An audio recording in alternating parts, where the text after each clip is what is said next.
এমন কিছু অনুভূতি আছে যা ভাষায় প্রকাশ করা যায় না, যা শুধু নিজের ভেতরে পুড়তে থাকে নীরবে।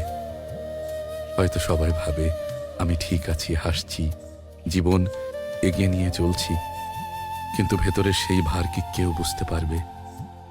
এই যন্ত্রণাগুলো আমার নিজের সঙ্গী, যা আমাকে ভাঙছে আবার নতুন করে গড়ছে।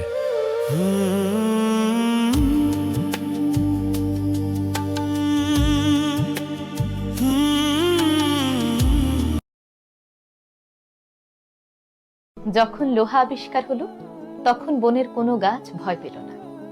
যখন সেই লোহা দিয়ে কুড়োল বানানো হলো, তখনও বনের কোনো গাছ ভয় পেল না। কিন্তু যখনই সেই লোহার কুড়োলের সঙ্গে একটি কাঠের হাতল যুক্ত হলো, তখনই হঠাৎ করেই বনের সকল গাছ ভীষণ ভয় পেয়ে গেল। ঠিক সেই মুহূর্তে ছোট একটি গাছ বড় গাছকে জিজ্ঞেস করলো, আচ্ছা, যখন